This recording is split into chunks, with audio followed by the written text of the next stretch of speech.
Welcome, ladies and gentlemen, to the new format Political Economy of Forbes 50. My name is Niklas Hintermeyer. I'm a journalist of the German-speaking issue of Forbes, and I'm very pleased to welcome my guest today. It's Gianfranco Pasquino. He's an emeritus professor of political science at the University of Bologna. He's also like a senior adjunct professor at School of Advanced International Studies of Johns Hopkins in Bologna. So thank you, Gianfranco Pasquino, for your time. Thank you for inviting me. Good morning, everybody. Thank you.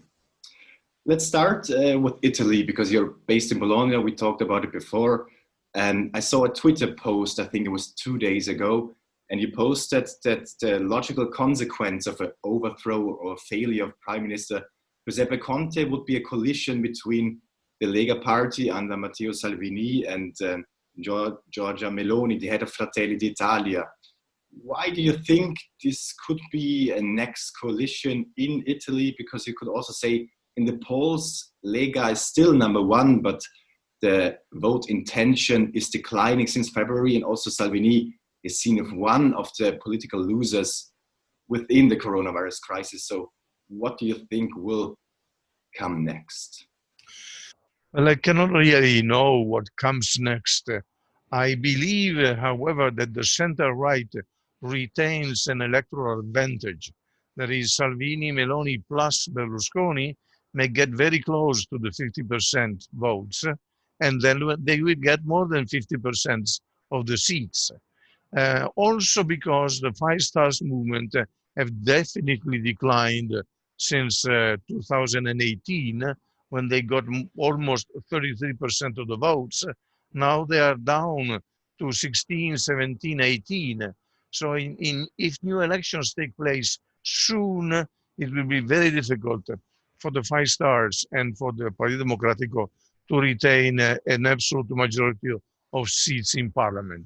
This is why Conte has to buy time to lead the country, to obtain results, because if elections are held, let's say, 2 years from now, the situation may be very difficult for the center-right and more favorable for the Five Stars and the Partito Democratico.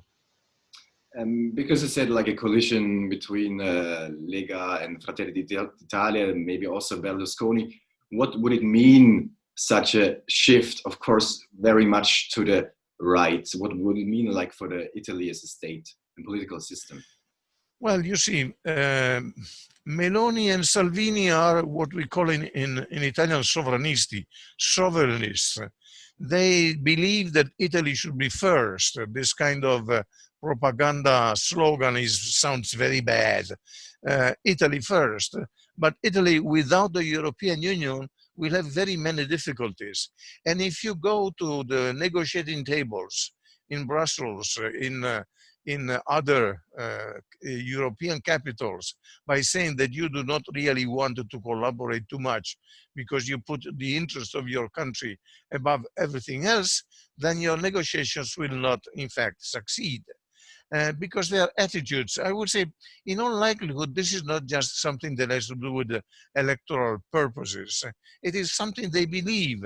And if you believe that Italy can do better without complying with European regulations, procedures, and whatever else, then obviously you reduce remarkably the negotiating capabilities.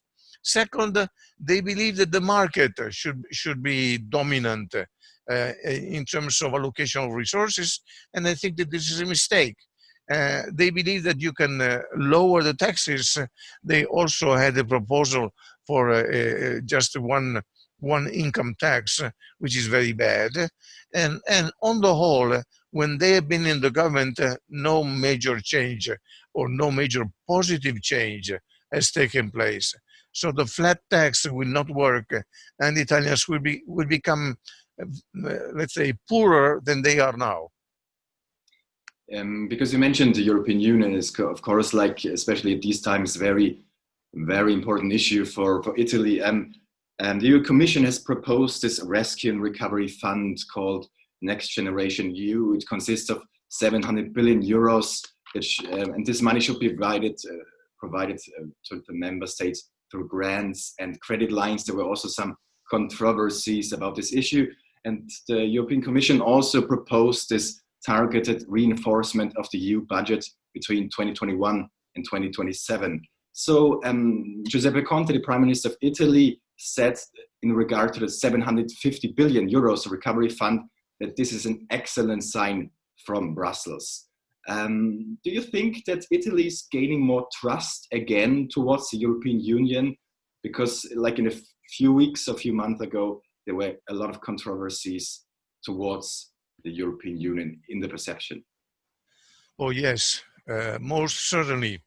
As Comrade Mao Zedong used to say, ideas walk on the legs of the man, perhaps of the women as well. In this particular case, Angela Merkel, Ursula von der Leyen, and Christine Lagarde. Apparently, Italian negotiators or Italian authorities are more credible. Gentiloni, who is now the Italian commissioner, former prime minister, is a man you can trust. Gualtieri, who is the Minister of Finances in Italy, Minister of the Economy, has been a member of the European Parliament for at least one decade, and also is well known and is a reliable man.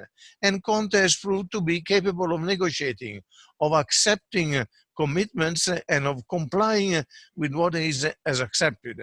So we have now, and this is, by the way, one reason why I would not like to have a Salvini-Meloni government. Salvini was in the European Parliament only, let's say, technically, because he rarely was there when decisions were made. Meloni doesn't know anything about Europe, and her electoral campaign was against Europe. So yes, we have become somewhat more credible, and this explains also why the European authorities are now giving credits to the Italians and providing the necessary funds to restructure the Italian economy. So you're saying necessary funds, this proposal of 750 billion euros of this recovery fund. Do you think is this enough really that the economy in Europe can recover after the COVID-19 crisis? I think I read some figures. Italy and Spain, who have been hit the hardest in Europe by this pandemic, could receive grants of about 80 billion euros, so a lot of money. But like in total, do you think will it be enough? Are you asking me to negotiate with Christine Lagarde and Ursula von der Leyen? I would very much like to do so. Let me put it this way. The money is obviously never enough, but this amount of money, if used in a let's say, in a intelligent way, will indeed go a long way to provide for the recovery of Italy. Let me also add that Italy can get 37 billions euro for expenses related directly or indirectly to medical goals. And I think that Italy ought to accept that money immediately, because that is immediately provided. So yes, I think that the European Commission has done a very good job, that Christine Lagarde is proceeding along the right path, by the way, to some extent, following what Mario Draghi has done. And I believe that the semester in which Angela Merkel will be the president of the Union will be very important, not just for Italy, but because if the recovery attains the German economy as well, Italy will have inevitably positive side effects. So yeah, Germany under Angela Merkel will take over the presidency of the Council of the European Union by 1st of July. And the slogan I found very interesting. It's translated in English, together make Europe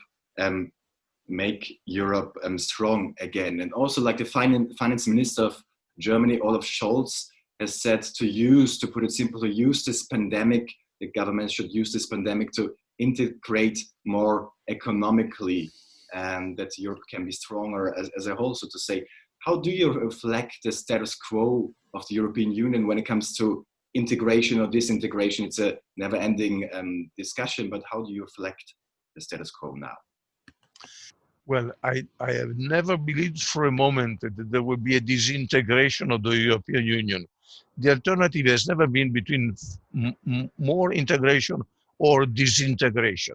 The alternative has to do between more integration, and it depends at which pace, which rhythm, and just, let's say, proceeding the way it is. There is just few changes. But Europe has always changed somewhat, and always changed somewhat for the better.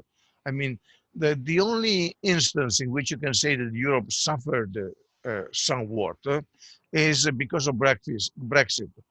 But this is not something that you can impute to the European Union or to European authorities. This we ought to ask those 52% of Britons who decided that they will be better outside Europe. It is a mistake. I think that the pandemics has produced opportunities to change the economic policy, to improve fiscal policies. For instance, to get rid of fiscal tax havens, paradise, and so on, and to realize that indeed we Europeans share the future and share a destiny. And if we understand this, and I think that now more women and men have understood this than in the past, then it is possible to proceed and to make very many positive changes. Let's talk about the European Union, Europe, and Europe in total, like on a global stage. Angela Merkel rejected recently the invitation of US President Donald Trump for the G7 summit in Washington at the end of June. And many experts say also that the transatlantic relations are at a new low. At the same time, like under the German presidency, Merkel outlined, so to say, that China will be one of the key priorities under this upcoming presidency. It feels like there might be a choice between China and the United States where European Union should head to. What's your opinion on that when it comes to relations to China and the United States from the European Union? Well, first of all, I sincerely and strongly hope that there will be another president November 3rd of this year. And with another president, there will be definitely an improvement in the relationship between the European Union and the US. Second, I also believe that one has to deal with China. That is, one has to deal with China for several reasons, but not only because it is an important player, but because we may try to have an impact on some of the choices that China makes. And it is important to keep open a channel, not just a communication, but trade.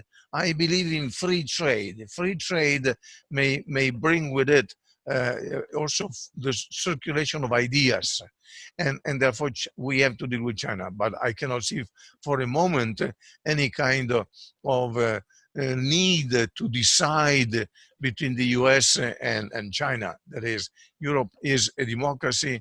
The US are a democracy now with a quality that is not the one we would all like. China is not a democracy. There is no choice to be made. We have to improve the relationship, but we are not going to choose China over the US.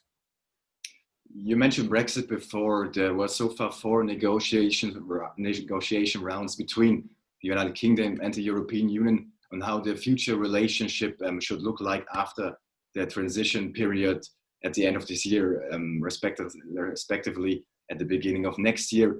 But both sides admitted officially that the negotiations weren't that fruitful as expected so far, and the United Kingdom has also ruled out any extension of this transition period. So do you think we will end up at the end of the year with a free trade agreement, or how negotiations will develop? This is something that is very difficult to discuss because of the many topics that are important to deal with, because apparently Boris Johnson doesn't want to have a deal.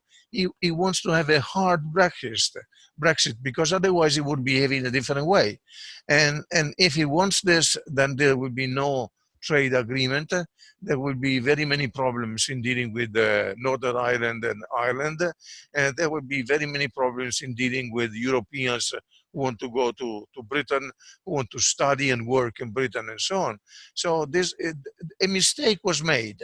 And Boris Johnson is not putting a remedy to the mistake because he believed that this was the right thing to do. And therefore negotiations will go on for a long period of time unless there is this, what we define as hard Brexit, Brexit at the end of the year. It is something that is going to affect negatively Great Britain.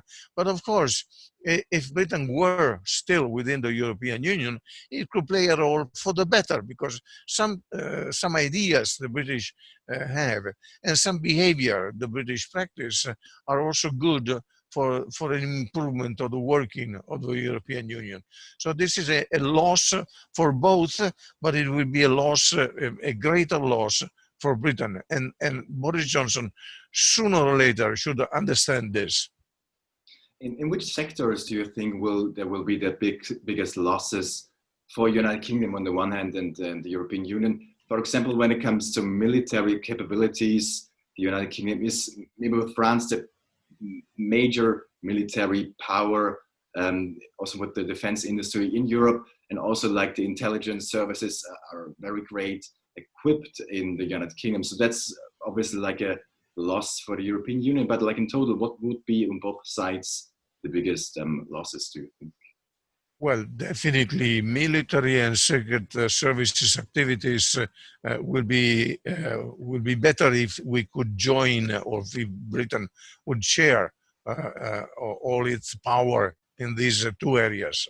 I think that Britain could have played a better role in trying to reduce red tape in the European Union, in changing some regulations, in improving the working of the European bureaucracies.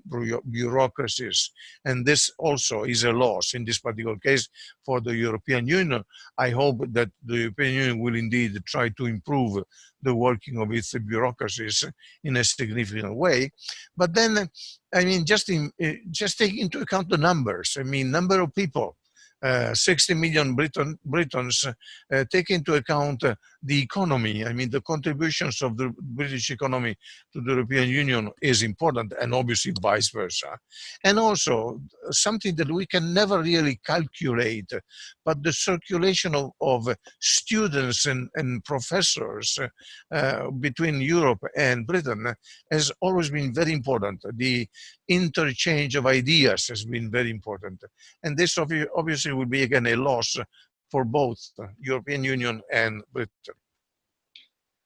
As a last question to round it up, also against the background of the coronavirus crisis, what do you think are 2 or 3 things that we have learned, or like on a state level or governments, we have learned the most or should learn the most from this coronavirus pandemic, also when we look into the future? I believe that John Donne was a British poet. We have learned what he wrote. No man is an island. In fact, no man, no woman is an island. That is, we are, in fact, in the same, ocean. And we have to help each other. That is, we know that solidarity is extremely important. We have now finally reached the knowledge that if we want to defeat something like a virus, we need medical cooperation.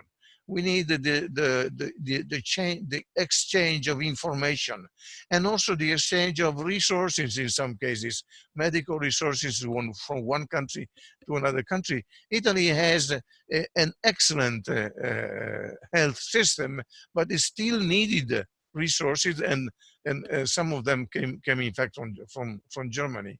So we have known that in a globalized world we have to cooperate, and the better we cooperate, the better we improve, or at least we defeat the enemy, and we improve the situation. This ought to be a long-lasting lesson, and I hope that we all have learned this.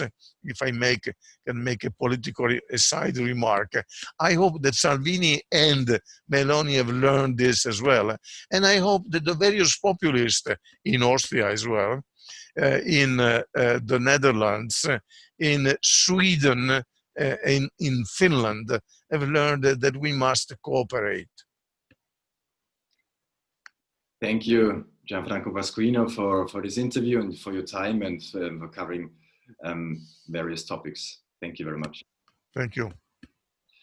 And to our viewers, thank you very much for watching us. You can subscribe our YouTube channel, it's below the video.